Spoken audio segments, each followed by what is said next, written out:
द्रौपदी आहे, तिची आई आहे सिंधू.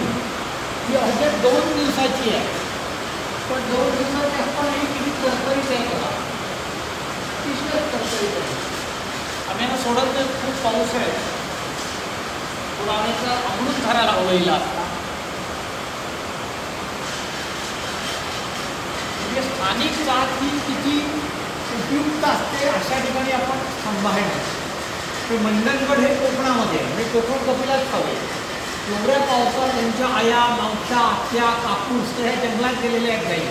तर कितीही पाऊस असला माझ्याला कमी त्या मस्त तरुण परत येतात.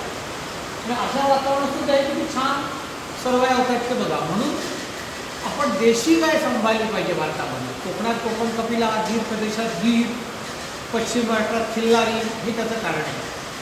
की बघा 4 दिवसाची किती दिवस सिंधूला तर किती दिवस झाले? 4 ते 5 दिवस. 5 दिवसाची ही द्रौपदी नाव ठेवलं हिला. आणि सोडवलं तर जरा वातावरण बंद झालेलं आहे. बघूया कशी लगेच धावपळ करेल बघा. द्रौपदी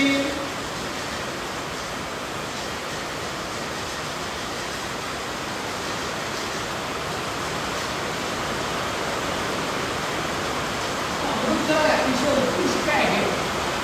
सर्व आणि अनेक गोष्टी ओळखलेली आहे. आम्ही भविष्य करू असतो म्हणजे ओवा सुद्धा टाकलेला आहे, त्यामुळे जरा ह्या वातावरणामध्ये ठीक वाटतं. इकडे आहे कृष्ण.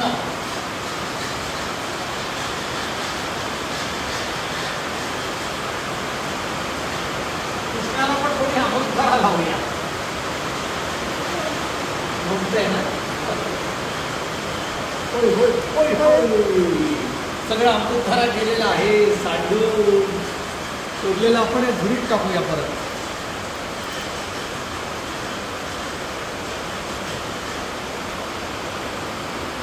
आहे कृष्ण.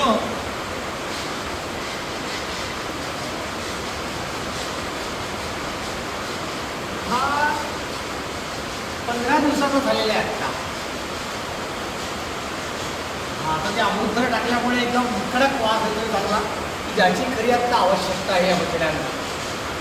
तर हा जो मागचा भाग आहे ना, हा आता आम्ही राखीव करणार आहोत त्यांच्यासाठी. आणि यांना असं बांधणार नाही, तिथेच राखीव.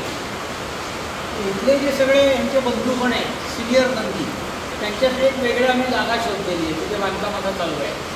आणि हे जे सगळे आहेत द्रौपदी, कृष्णा, कन्हैया, नवीन जन्मलेला, अशी जी मंडळी असणार आहेत 6 महिन्यापर्यंत दूध पितात, त्यांना दिवसा फिरण्यासाठी एक आपण कृष्णलीला नावाचं एक वेगळं कंपार्टमेंट करतो. तिथे छान मेघडंबरी करतोय आपण. चालू आहे त्या काम, पाऊस अति असल्याने थांबलं आहे. जास्तीत जास्त 15 दिवसामध्ये ते कंप्लीट झालं. ही टीम सकाळी तिथे नाही दूध प्यायला, पण आया जंगलात गेल्यावर दुपारी आया यायची आधी परत करायची आपण. मग आईसोबत काही वेळ त्यांनी घालवला की ते आतमध्ये जाते, जिथे त्यांना दोरीशिवाय आपण ठेवू असा प्रयत्न आहे. तर हा कृष्ण आहे, द्रौपदी आहे, तिकडे कान्हा आहे. हे सगळे 15 दिवसाच्या आतली मंडळी आहे. परत एकदा एक द्रौपदी बघा, किती कमी वयामध्ये. ही 5 दिवसाची आहे फक्त. 5 दिवसाची असलेली द्रौपदी किती सणसणीत आहे. आपल्या भारताची ताकद ही गाय आहे बघा. आणि गोमातेच्या आधारावर तिथे समृद्ध देश हा होता. ही भाकड कथा नाही आहे जे विदेशी इथे येऊन गेले पर्यटक किंवा अभ्यासक किंवा वकील किंवा राजदूत विविध देशांचे, यांच्या डायऱ्या आता जे प्रसिद्ध होत आहेत, अनेक पुस्तकांमध्ये ग्रंथांमध्ये त्यांचा उल्लेख आहे.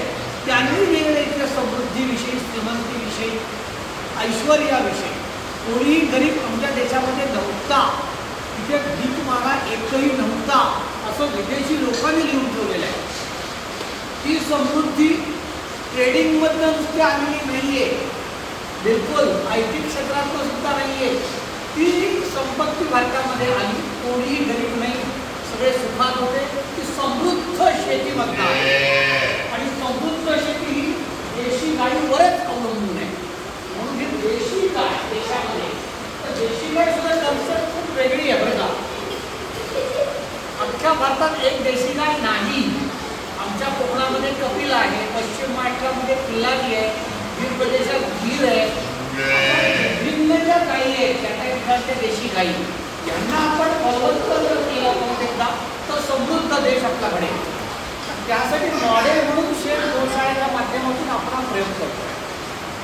मी खरं तर शेतकरी हे उत्तम दर्जाचा नाही आहे, मी गुराखी सुद्धा खरं तर नाही आहे, व्यावसायिक आहे. लहानपणापासून आमच्याकडे गाय थोडी काही नव्हती, याची महत्त्व लक्षात घेऊन आपण हा प्रयोग करतो. तर मला तुम्हाला दाखवायचं होतं की इतक्या पावसात इतक्या हवामानात सुद्धा छोटे छोटे सुद्धा किती तंदुरुस्त असतात किंवा की जे त्यांच्या एरियात जन्माला येतात. म्हणून देशी गोपालन करायचं हे शब्द समृद्ध. नमस्कार. शेठ गोशाळा रत्नागिरी मंडणगड मधून सचिन शेठ. वंदे जय गोमाता.